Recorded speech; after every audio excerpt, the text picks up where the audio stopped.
Right, we're off.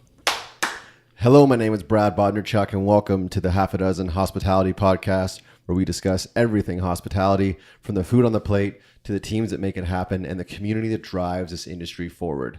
On this podcast, we sit down and chat with some of the most exciting, inspiring, and innovative minds that make up one of the most dynamic industries that there is today. And today, I am joined by none other than Heat from One Arrow Bacon.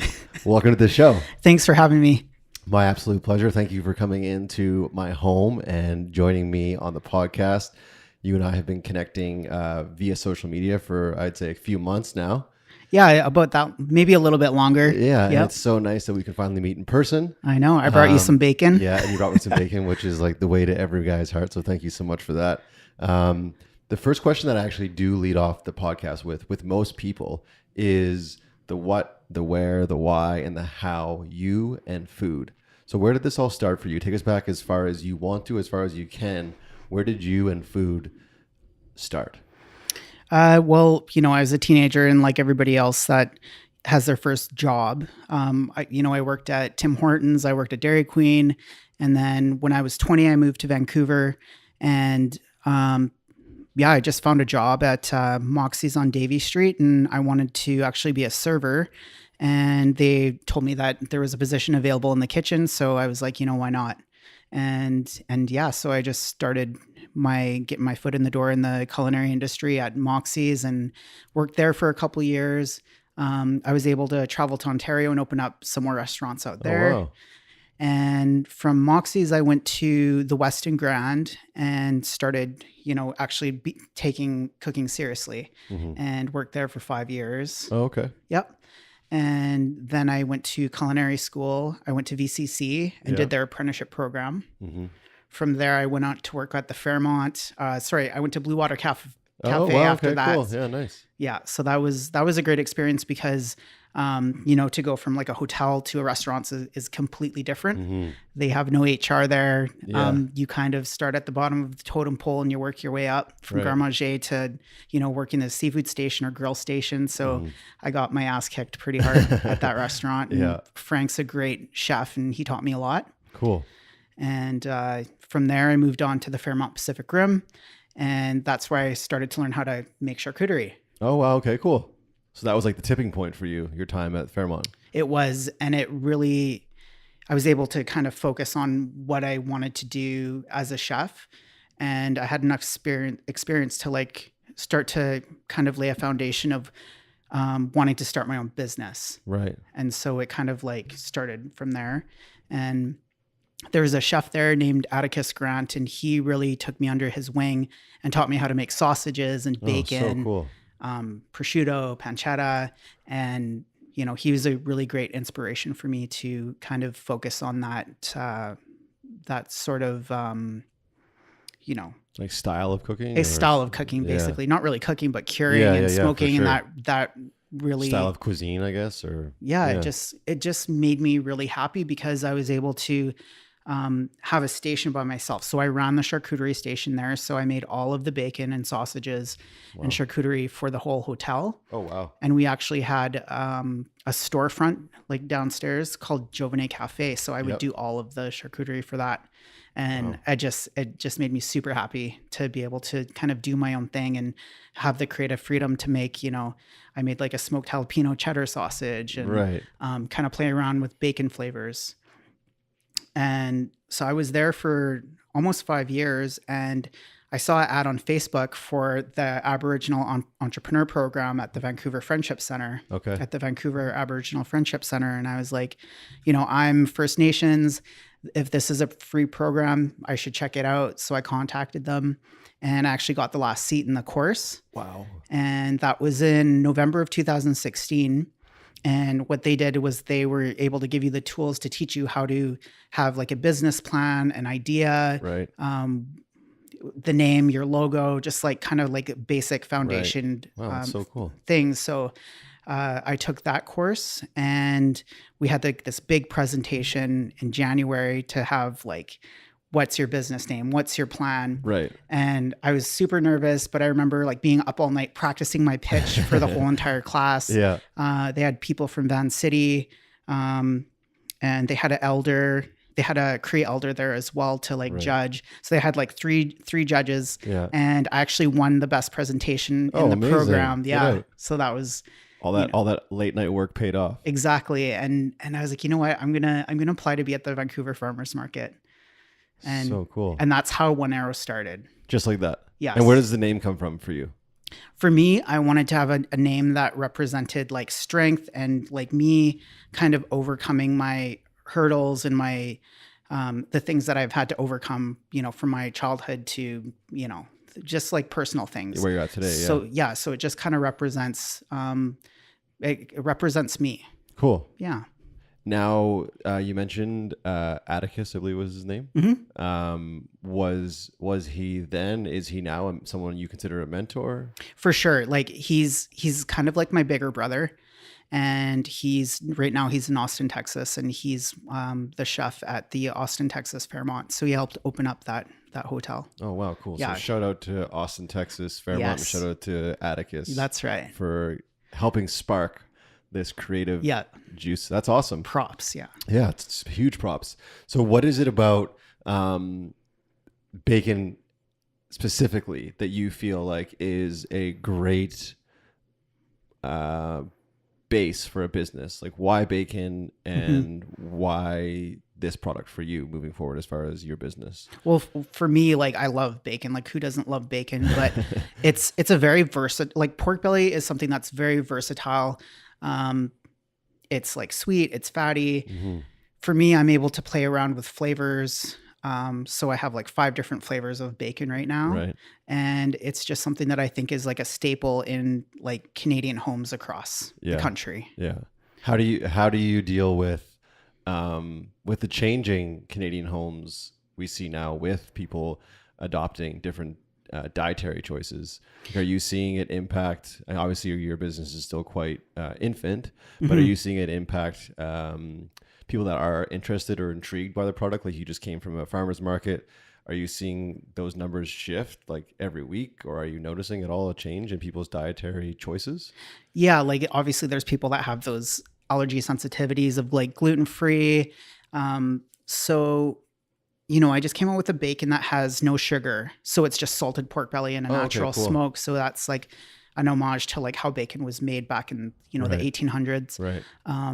But yeah, with people now, they're starting to realize how important it is to support local artisans, so they'll make an effort to go to the farmer's market. Right. So I see numbers absolutely, like my sales are definitely increasing in the last year for sure. That's because awesome. people want to support you and they want to support local, because why do you want to pay the same amount for a pack of bacon that's made in like a factory with machines when you have somebody in front of you that makes it with passion and by their hands? Right. Now, do you find though you're challenged at all by like animal rights advocates like coming up and challenging you, or like vegans coming up and challenging you, or people asking you questions like, hey, where does the pig come from? Is it a happy pig? What does the pig eat? Like, are you fielding these kind of questions? Yeah, all the time for sure. There's people that aren't, I wouldn't say they're not like aggressive or being like rude or anything, but if there's somebody walking by and I say, hey, would you like to try a sample? They'll say I'm vegan. I'm like, oh, I'm sorry to hear that. But but people are cool. Like the farmers market's a great atmosphere and everybody's like very respectful of each other. Right. So farmers market so far for you has been success. Yeah, I love it. I love it. And I remember being 19 and first starting to get interested in cooking and just going with my friends to the farmers market and being able to talk to all the farmers and the people that make all of their own food, and just being very inspired, because it's like, that's the way that it was. And that's the way that I don't know. It's just like the right thing to do to go to the farmer's market and buy from people directly. Yeah. Yeah. Cause you're supporting like the small guys. Yeah. It's interesting. For me, I find I take a lot of pride when I do that. When I shop directly from a farmer or from a artisan, like you said, I feel like there's no in between person, generally less packaging. I don't know what it is. It has a certain vibe about it. I just feel better. Like when I leave the farmer's market, I just feel like, hey, I've made a difference. And I think that's what I'm learning is the biggest way we can make a difference in the food industry, whether it is what you buy or what you eat. like voting with your dollars is massive. Yeah. So I'm sure you're super appreciative of all the people that do stop by and you ask a question and buy something, or just ask a question and just showing interest in your business. Is that Yeah. ring true for you? It's the best feeling in the world to talk to somebody for, 5 to 10 minutes about your story and how you came to be a vendor at the farmers market, because people really do want to hear that. Yeah. There's some people that, it's so funny because I'll have regular customers come up, and while I'm talking to like a new customer, they'll always say like, "Oh, darling, this is like the best bacon I've ever had." And they're like, "Okay, I'll take 3." Like, so you have these people that are like people that are regulars that come by the farmer's market. Right. And it's always when there's like a new person that's kind of like wary of, or they don't trust your product yet, Right. that they're like, "Oh, this is like the best bacon ever." So super rewarding. yeah. And then you're also creating like almost like a friendship with people that come by the market every single week, or they're following you on Instagram and they're leaving like nice comments that make you think before you go to bed. You're like, "Man, this is like so worth it. All this hard work really is paying off." Yeah, totally. And do you feel like it is work for you right now, or do you love this job, career, company? So is it more fun than it is work? I'd say 50-50 because right now I'm working another full-time job. Exactly. So I think if I was doing my bacon full-time, I'd love to do that. So people that are out there right now, and sorry to cut you off, people that are out there right now and they have a vision and they want to create something, whether it's they want to package their own salsa, or they want to try making their own bacon or sausage, whatever it is. And they are balancing between their full-time gig, right? And that's consuming like 95% of their bandwidth. Yeah. And then they've got this side hustle and it's only getting 5%. Do you have any advice you can offer to those that are listening that are in that situation? Like, how do you find a balance in it? How do you keep going? Because it can be, I'm assuming, very thankless and very tiring. Well, you need a good support system, that's for sure. Like if I didn't have my partner helping me package until like midnight, or people helping me set up at the farmer's market, you can't do the farmer's market by yourself. Like you need like a sidekick basically. Right. So having a good support system is like number one. And I think having a good vision of like how much product you want to make, and like also the shelf life is very important. Right. Like I'm lucky, I'm a chef, I can rent out a kitchen, and I'm working at the same place where my kitchen is. Oh, wow. So I'm very like blessed to have that space. Commissary kitchens can be expensive. So it depends. If you're already somebody that's in the industry, like the food industry, you definitely have an advantage over people that aren't, because you kind of need to invest quite a bit of money to like rent the commissary kitchen and like get the packaging and stuff. But like being in the food industry, you kind of have an upper hand because you know where to find the packaging and the labels and all the purveyors like Cisco and stuff like that. You got the inside scoop. Yeah, exactly. Can we dive deep into where your product comes from, and if you're doing a certain flavor or something unique, where are you shopping? Are you yourself supporting local as well? Yeah, absolutely. So right now I get my pork belly from Johnston Farms in Chilliwack. Okay. And they are a partnership of 18 farms in the Fraser Valley. So what they do is they help sell the farmers pork. Oh, awesome. Yeah. They're like a broker. Exactly. Right. And I get my pork, like I order through Chaffee's. Chaffee's is in Burnaby. They had like a really awesome deli on East Hastings, but they just got a new space in Burnaby, like a big warehouse. So they are like a great place to get cheeses, olives, charcuterie. Are they selling One Arrow Bacon? No, not yet. I don't have my retail permit yet. Oh, okay. Yeah, I'm just selling at the farmer's market. Okay, cool. The maple syrup that I use is from Maple Sugar Shack, and they're based out of Squamish. Oh, so cool. So they have a booth at the Granville Island, and I work down the street. So on my break, I'll like run over and grab 2 jugs of maple syrup and then run back to work. Right. And then the honey I source from my friend Crystal, and she's amazing. Like she's a chef as well. She actually just got back from Noma. She's at Noma for 3 months apprenticing. Oh, wow. So cool. Yeah. But her grandpa gave her bees. So I got all my honey from her. So it's all made in like, it's like this honey from White Rock. So that's so cool. Yeah. Like really, really good ingredients. Like I make sure that I have top quality stuff. Yeah. That's amazing. Yeah. That's so cool. I can't wait to try what you brought. What was the flavor you brought today? I brought you my black pepper and honey. So that's my favorite one. Wow. And so I use Crystal's honey, and then I put some crushed black peppercorns on top. Beautiful. And then I just made a batch of my Korean gochujang bacon. Yes. So right now I'm kind of like floating around ideas of the name. So one of my buddies, like Matt, the Dumpling King. Okay. I don't know if I've heard of him. Yeah. Yeah. So I just had breakfast with him yesterday, and he's like, man, you should call it like Red Devil Bacon, because there's like a soccer team there that's called the Red Devils. Oh, okay. I had somebody say, call it Sweet Heat because, Oh yeah, because I like of your that. name. Yeah. That's cool. I think that's the only names right now. Is that part of the process that you like? Like, do you enjoy the creative, I'm going to say it for lack of a better term, like marketing side of it? Is that something you really jive with? I guess so. It's more so, I guess, getting the approval of my foodie chefy friends and being like, what does this need more like ginger? Does this need more like salt? Yeah, the marketing, I guess. I don't see myself as like doing like so many Instagram posts a day or anything like that. Right. But when it comes to like creating a name, like does that get like when you were just going over it there and describing it, for those of you that aren't watching and just listening, like you got like you smiled and you're like you perked up. So I'm wondering, does that excite you when you sit down, you create something, you create a package or you create a flavor of bacon, and now it's time to figure out, okay, how can I communicate this in a fun way or an exciting way to the consumer? So does that excite you? Like, yeah, it does, because you're involving people. So it's not like, this is my Korean chili bacon. It's like more like you're asking your friends and people that you want their opinion, and you're saying, help me name this. Like someone's like, you should have a contest, and they get to name the bacon, and whoever has the coolest name can win like your Korean bacon. Yeah. That's reminds me of Samuel Adams, Boston Beer Company, out of the States. They do I think they call it the Samley Cup. It's like the Stanley Cup, but the Samley Cup. And home brewers are challenged to come up with their own home brew, which a lot of people do nowadays, right? It's quite common for people to make their own beer at home. And then it's judged by a panel. And then if they win, obviously there's quite a few participants, but if they end up winning, Samuel Adams will then brew their beer for them and sell it, which is so cool. So it's kind of, I think it's the way the world is going, like engaging your consumer and helping them feel like they're a part of your company and your brand.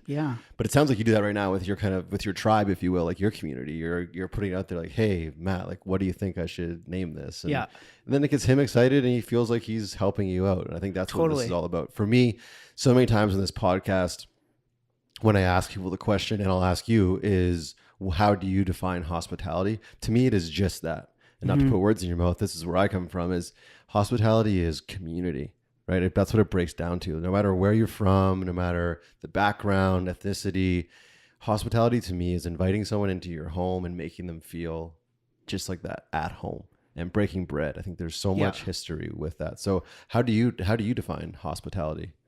Yeah, like you said, like making people feel like comfortable and just being honest with them, like just being straight up.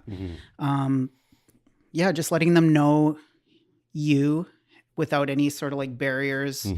I think that's what hospitality is, being like generous and just sharing what you have to offer.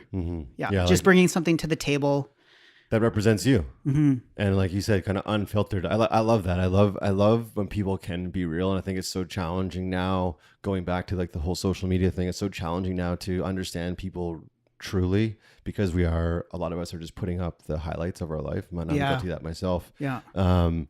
And looking at, and we talked about this on a podcast we just recorded not long ago, and you and I were chatting a bit before we hit record about like happiness. You look at someone like Anthony Bourdain, which absolutely shook everyone in the industry and further within the industry. You look at him and you look at what we as the public got to view of his life, and it seemed like everything was perfect. Right? But it's not. So for me, I completely agree. Like, being hospitable is like dropping all the charades and just like, hey, this is me, this is who I am, and hopefully you can jive with that. If not, that's cool too. But I want you to feel like you're part of my crew and my community. How did that affect you, if you don't mind me asking? Was something like Anthony Bourdain? I like feel emotional about it right now just thinking about it, but I was like cried because I obviously heard about it in the morning and I was still in bed, and I was like, my partner was making coffee in the kitchen, and I was like, came into the kitchen crying. She's like, what's wrong? I'm like, Anthony Bourdain passed away. And it's just like really sad. Do you find your your experience in the industry, have you been exposed to a lot of mental health issues? Obviously, there's a lot of drug and alcohol abuse that we see, especially back of house. Like my exposure in the industry is I was a majority front of house guy. It still exists in front of house, but back of house, you guys are just grinding it out back there, right? And it can get so tiring. And I always use the word thankless. It can be so thankless. In your experience, have you come across a lot of like mental illness or drug abuse or alcohol abuse? Absolutely. Like, yeah, just, you know, in my time for sure, like I'm not going to say that I didn't participate in that, but there was a time when I was like in my 20s and I had just lost my brother and my mother a year apart from each other. Oh my God. And so I definitely was a part of like the party crowd, and it was just a way to kind of escape from the pain of that. And yeah, it exists in our industry. You can't get away from it because, you know, we're working like 11 a.m. to 1 a.m. Nothing's open except for the bars. Yeah. And it's just kind of an easy escape for some people. And I think everybody's different, but it takes time to kind of get past that stage of like drinking your pain away, sniffing your pain away. Yeah. And just to get your priorities straight. So everybody's different. Some people have a kid and they completely get away from it and they either stay in the industry or they leave. There's some people that, yeah, it just depends on the person. There's some people that are more susceptible to it. There's some people that are more, they're able to have more boundaries. Right. But yeah, it's definitely there. It's still there. And I think it'll always be there. Yeah, I think it's one of those evils. It's almost like, and you know what, you hear this all the time, people liking chefs to rock stars, right? And cooks to rock stars. And for some reason I think it's even more so now because it's becoming so like sexy and glamorous, and you see chefs on TV and social media. Do you think though that with things like mental health becoming more appropriate to talk about in public forums such as this or whatever it may be, do you feel like that may and will help the industry? I think if there's the resources there, for sure. And I feel like our culture's shifting in a way where people are being more open about mental illness, like being depressed or it's just people didn't talk about it 10 years ago and people are talking about it more. Like there's the Bell campaign with which is fantastic. Yeah. So I think if the resources are there for not just chefs, but for people in every industry, that would be helpful. I think in the restaurant industry, it's kind of like a little bit harder because there's not that structure. Yeah. Like for the hotel, like I remember we had like a number we could call if we're like having trouble, and there was those, I don't know, there was like a number you could call if you needed some sort of like help or assistance. But with restaurants and smaller places, I think it'd be hard to access that if they didn't have the infrastructure there. What is it about the industry that you think fuels that? In your opinion? I think stress. Yeah. And I think the stress, the long hours, you know, restaurant industry, the hotel, like the hospitality industry is like a beast, and it's just like a nonstop 24/7 machine. So I think that definitely has something to do with it for sure. Yeah, it is. I mean, I'm warm in here right now in the condo, and this just gives me like an idea of, excuse me, how hot it gets. Like when you're working the grill, or it's like a Saturday night and you're doing 100+ covers, and you're just grinding back there. And I've seen men and women do it, and my hat goes off to all of you that have done it and that are doing it. I think it's a challenge, man, but it can be so rewarding at the same time as well. If you're able to stay in it and stay focused on why you're doing it and trying to bring people, like we were saying earlier about being hospitable, bring people, show them something that you can create. And stay focused on that. But it can be an absolute, like I keep saying, absolute beast. It can be super thankless, and it burns a lot of people out. But it looks like yourself, you've been able to again find some balance in that you're still here, you're still doing it, and now you found this side project that's kind of, the way I interpret it, is kind of like reinvigorating you a bit. Would you agree that it's kind of lit a spark in you as well? Yeah, like this is what I want to do full time, and it'll come in time. I'm not going to rush it, but I think some people don't know. They kind of get stuck in a rut, so they'll like work at a place for a certain amount of time, and they are like, you know, getting frustrated or angry and bitter, and it's like I feel like for that person, they kind of need to find, are they going to stay cooking? Like, what do they want to do? Do they want to move to another place? Do they need to learn something new? Right. And for me, it was like, when I took that program, that entrepreneur program, it was like, oh, like I can do something else and find something else to be passionate about. Right. Like I still love, like it really sucked like leaving the team, because when you're a chef, like your cooks and your like chefs are family to you. Yeah, for sure. Like you build this unbreakable bond. Yeah. So for me, it was like, I'm scared to like leave this like family. Like I'm going to abandon them. Like chefs have this like thing where they just feel like they're going to abandon people if they're leaving like their restaurant. So I think that's why they stay in one place at some time. Yeah, you definitely build a camaraderie, right? I mean, going through a Friday night, Saturday night service, like that's like an athletic team kind of thing. You know what I mean? Is. Like it's same thing. Like you're grinding it out back there, and when you're done that shift, it's it's like you look at each other like, how did we just do that? Yeah, like I think the highest point in my cooking career, I loved working at Blue Water Cafe because we're doing like 500 covers. God. Like the caliber of cooks there was insane. They were just like, I don't know. It was just like so awesome to watch them. Like I had started in garde manger and I was just kind of like working my way up. Right. But watching those guys and women too, but just watching how great they were and just like, and that line was super tight. Like our line wasn't very, it was very long, but it wasn't very wide. Right. So, and to see Chef Pabs like plating up like plates after plates, like his hands are like super calloused and like these burning hot plates coming from the oven. It was just so impressive. I'm like, man, these are like chefs. You know, it sounds like you were just reading a chapter from an Anthony Bourdain book.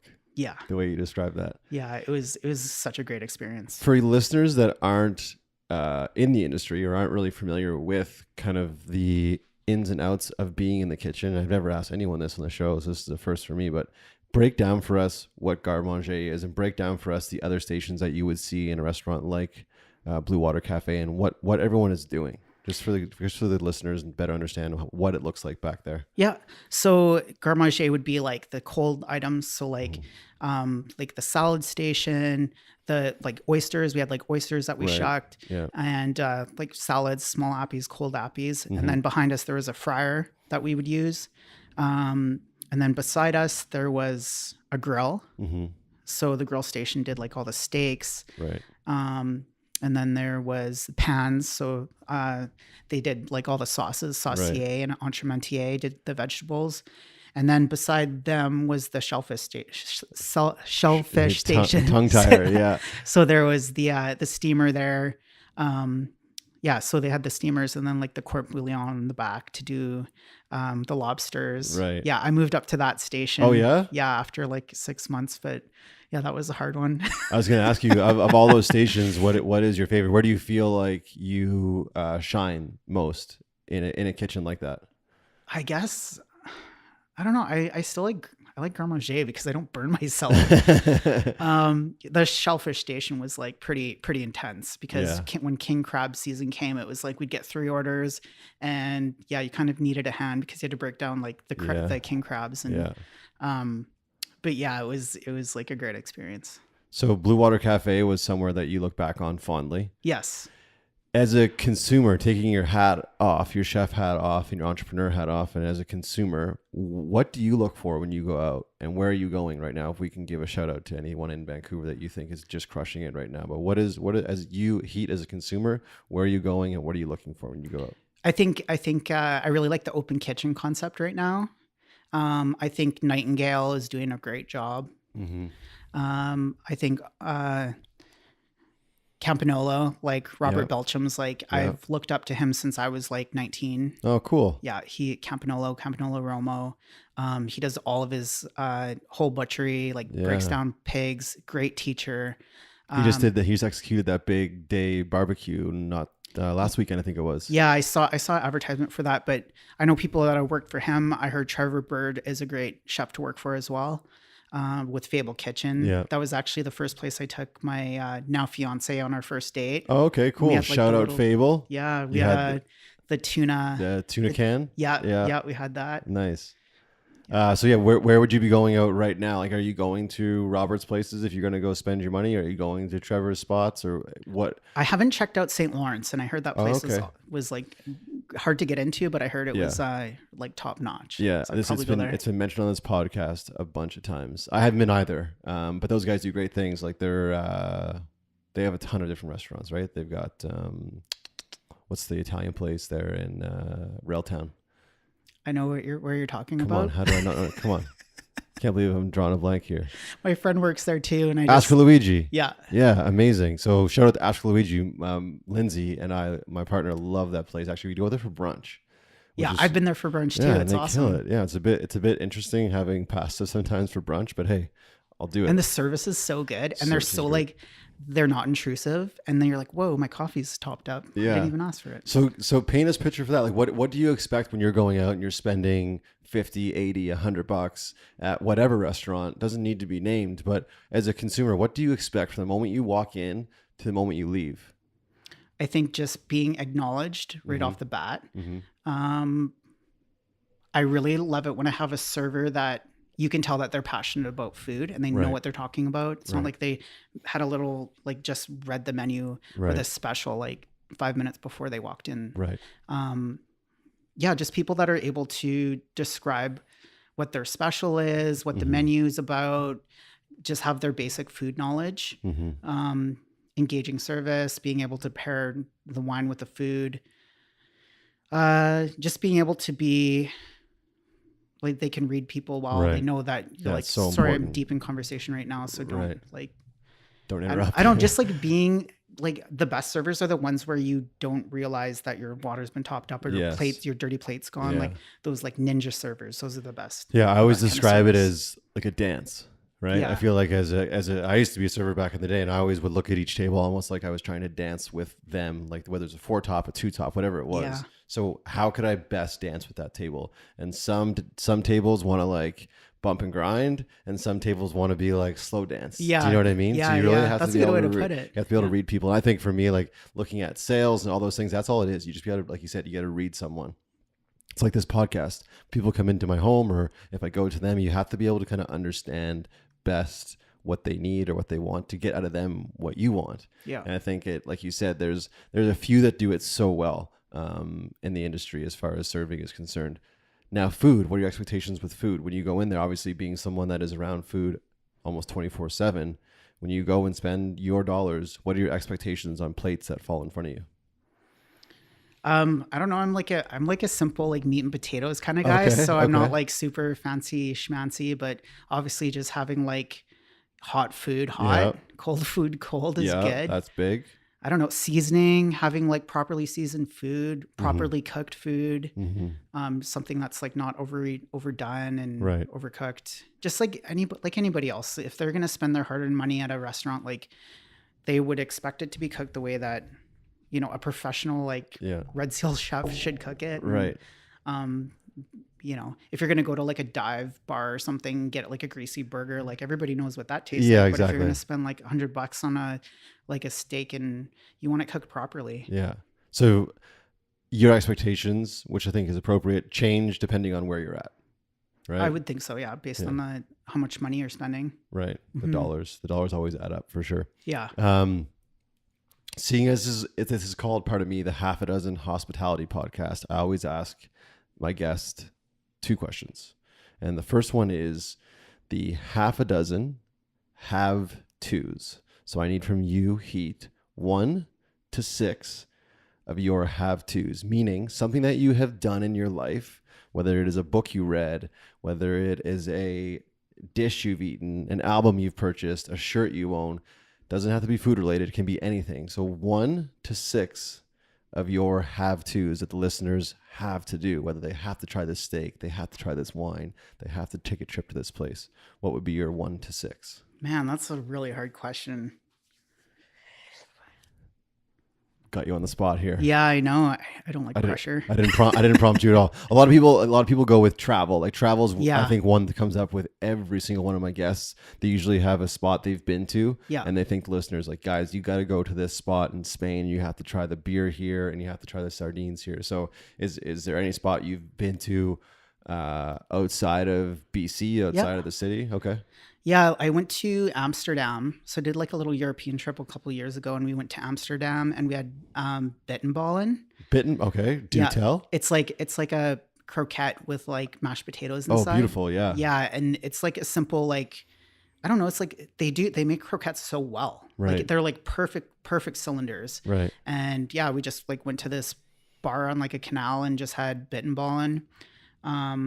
So bittenballen would be one. Yeah. Go to Amsterdam, try some bittenballen. We went to Monte Carlo. We went to the south of France. Beautiful. And we stayed at the Monte Carlo Fairmont. I like won Employee of the Year, so I got all this money to like go travel. Otherwise, I would not have been able to go there. Dope.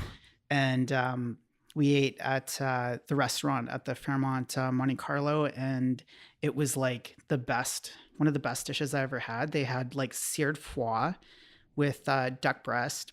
Oh my God. Duck on duck. Yeah, and like mashed potatoes, and they had like these amazing like roasted carrots. Like it was so simple, but it was so beautifully done. I love that. And yeah, the like Monte Carlo is amazing. Yeah, I've only ever seen it online, so I can only imagine what it'd be like actually being there, like smelling the air and tasting the food and being in a beautiful hotel like that. Whoa, I can't believe I'm here. Yeah, pinch yourself, right? Yeah, totally. Any other something you think, listeners, you got to go try this out, like a movie you've seen, a book you've read, a restaurant you used to work at, like the Blue Water Cafe. You have to go to Blue Water Cafe and you have to order this dish.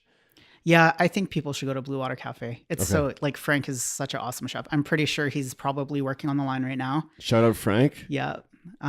Check out that restaurant. It's really good. What would you recommend they get on the menu? What's like the one thing you know is still there and you know is going to be absolutely amazing? Probably the sable fish. It's like a miso glazed sable fish. Okay. Roasted, pan roasted. It's so good. I would crush that right now. Yeah. What else? Let's talk about movies. My favorite movie of all time is Stand By Me. Oh, okay. Classic. Yeah, that's like the best friend movie ever. Yeah. So if you haven't seen that, go out and see it. Yeah, I think it was made in like 1986. Yeah, absolute classic. What is that for? Four is good. A lot of people stop at 1. They get like a flop sweat and then they just quit. So 4 is great. We can leave it there. Okay, if I come up with 2 more, I'll cool. jump in. Well, I got another one for you. It is the half a dozen haven't yets. So 1 to 6 of your haven't yet. So things that you haven't done that you want to do, kind of like a bucket list question. So what are some things, again, non-food related, food related, business related, whatever it is for you? What are 1 to 6 things that you haven't done yet? I haven't gone on Dragon's Den. Okay. So that's something that I would like to do. Do we have the wheels rolling on that yet? Yeah, a little bit. Oh yeah? Good for you. Yeah, just stuff that scares me. I want to do like I want to go like do a cooking demo on like Global Breakfast or something. Just like stuff Global. like that. Just kind of like put myself out there a little bit more. Things that I've been thinking about before bed to be like, I really should do that, but I'm afraid to do. Can we hold you accountable to that? Sure. Why not? Just send me an email. Be like, hey, have you contacted them yet? I wouldn't mind writing a book. My sister and I were like, we should write a book about our lives. Yeah. Yeah. It sounds like you have experienced a ton, both blissful and the opposite of blissful. Yeah. And yeah, I think one thing you said just a second ago, you're afraid to. And I think there's so much beauty in stepping into that fear. Like with me in this podcast, luckily I have the support. Like you were saying earlier about being at the market, like you would be silly to be at the market by yourself. You need that support system. Yeah. And luckily I have that in my partner, Lindsay. She just unapologetically, blindly supports me. And with something like this project, I just felt it within me. I had to do it. Yeah. And now that I'm doing it, it's just, you get in like this flow state, and I'm sure you're experiencing that a bit with your company right now with the bacon.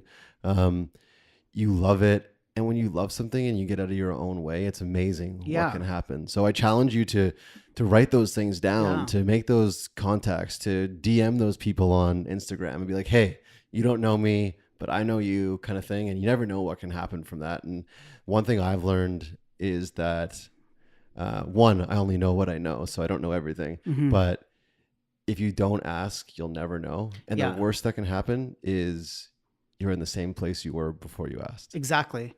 So like, I completely agree with you. And all the things that I've done that have scared me, that I've done and accomplished, or, you know, dip my toe into, it's like, wow, I'm so happy that I experienced that, because it's an experience. Yeah. And you could share it with other people, and, you know, it might work out and it might not. But I think one of the biggest risks I ever took was like starting my own like little side business, and just kind of taking that risk of, you know, yeah, I know it's just like I'm making bacon, but just like putting a product out there for people to try, and like you're like bearing your soul and being like, hey, I want you to like this or buy it. What do you guys think?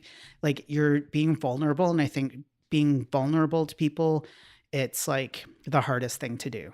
Yeah, you're doing something, whether it's making bacon, producing a podcast, writing an album, painting a piece of art. You are taking it, even posting a photo on Instagram. Yeah. Like, let's not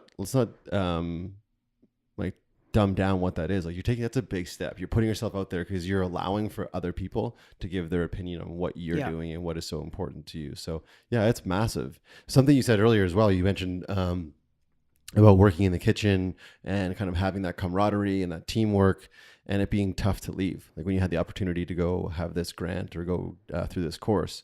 But I think, like, what would happen if you didn't? Do you know what I mean? Yeah, I would still be at the hotel, I think.